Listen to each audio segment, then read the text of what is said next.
guys, DIY Maniac John P here. You've been going over bumps and hearing some knocking in the front end. Could possibly be your sway bar end links, and in my case it is. So today I will be swapping out the end links on my 2013 9th generation Honda Civic. Follow along.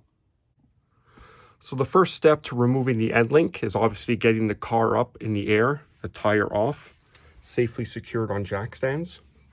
We're now going to remove with a portion where the end link attaches to the strut assembly. It's a 14 millimeter. Now when you go to unloosen it, it's going to be a little tough. Clean those threads up with a wire brush, put some penetrating oil, and most likely that stud, that threaded stud, is just going to spin on you. So what they have there is a recess to receive a 3/16 Allen that you put into the end link that then you could hold on to and allow you to loosen the nut with an open or boxed end wrench of your choice. I'll be using a gear wrench, ratcheting wrench for this application. So I'm going to go ahead and remove that now. So once those threads have been cleaned and we now put some penetrating oil, it's going to be a little tight. So before going with a ratchet or a wrench, you could take an impact. Since we're replacing it, we're not too worried about damaging it by spinning it, just to get it freed up as such. And in my case, the nut came right off with the impact. Now in your case, probably not going to happen. The reason mine came off that easy is I've recently changed my struts. If you watched my other video, not even a week ago. So that's why it came off without any hassle. So I'm going to go ahead now and explain how to remove the lower portion of the end link. I'm now working on the lower bolt, and definitely space here is limiting. You got the CV axle in your way, the lower control arm. I find what does help is turning the steering wheel. So as reference, I'm on the passenger side. I turned the steering wheel all the way to the left to open up this work area here to give me more room. Once again, the nut is a 14 millimeter. It does have that 3/16 inch Allen receivable spindle to hold it while you turn the nut. The problem is you're really limited in the amount of space you have in there. So you're going to need to go in with a smaller Allen key, one of those 90-degree ones, to get in there to hold it. Because I'm changing out the tie rod, and I don't really care about the old one. As you can see, I just took needle nose vice grips on the opposite side to hold the spindle from turning, so I could take that nut off.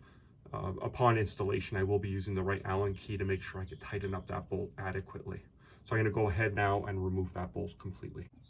So once I removed the two bolts, I was very easily able to remove the end link from the vehicle, and there you can see it on the ground. I'm going to go ahead now and do the driver's side. I'm not going to show you because it's just a repeat of what I've already done. And when we come back, I'll be showing you the new parts and key steps to take upon reinstallation. So a common question when it comes to end links is, how do we know when they're bad? Well, besides the obvious front end noise, clunking, but of course, a clunk or a rattle could come from multiple components in the front end. A test I like to do, you could do it while it's on the car, is you grab the end link by the top and wiggle and see how loosely it wiggles. If it's overly loose and super easy to turn, that's a sign of either a failed or ready to fail end link. Once you have it off the car, however, is the great way to test it. If you look on this end of the end link, here's our threaded portion. A good test is lift up on it or down, and it should stay. No matter where you push it to, it should stay. It should not go back to center. And this means this end of the end link is still pretty good. Let's look at the other end now. When I push down, it just wants to always come back to its neutral point. That is a big sign of a failed end link.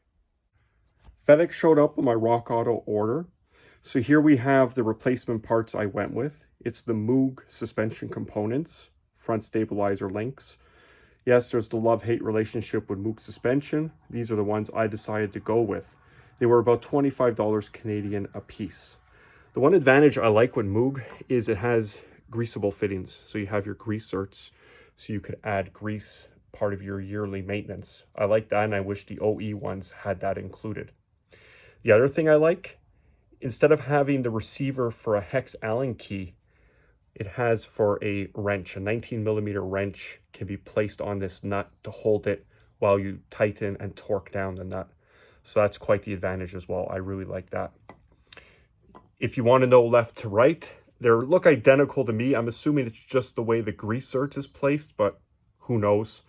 I can't see any other reason why they would be different, but they are, as they have different part numbers. And if we look here, you will see stamped into the casting L for left and R for right. But when you put them side by side, they are identical. So who knows? If you want the part numbers, left driver's side, there's your part number. Right passenger side, there's your part number. So I'm going to go ahead now and prep them for install, and I'll show you that. So to prep them, I do two things. They do come greased from the factory. I like to give a couple little squirts before installation, make sure there's a lot of grease in there. Just careful not to explode out the rubber boot by putting too much grease. Second thing, anti-seize on those threads. You never know, you're gonna have to remove it again or the next guy after you. Think ahead, put some anti-seize. So they go in pretty easy. It's pretty much reversal of how you put them in. Feed it through the brake line. And you could see here, if I could get you into the sway bar and the upper portion up through the strut tower. You're then going to put your two nuts right here, and you're going to torque it down to 25 foot-pounds, upper and lower. And guys, the other side is pretty much just the reverse of that. Now, when it comes to torquing, there are two schools of thought. Torque it with the suspension under load, or torque it when it's not under load, meaning it doesn't matter. I've always torqued my suspension components with the suspension under load. Now, obviously, having the car on the ground on wheels can't be done because you can't reach in there. So I'll put a floor jack under the ball joint, compress the spring to simulate load on the suspension, and torque it down. But I'll let you do your research on that and make your judgment. So thanks for watching, guys. That's the removal and replacement of front stabilizer bar end links on a 2013 9th Gen Honda Civic. Thanks for watching. Leave your questions and comments below.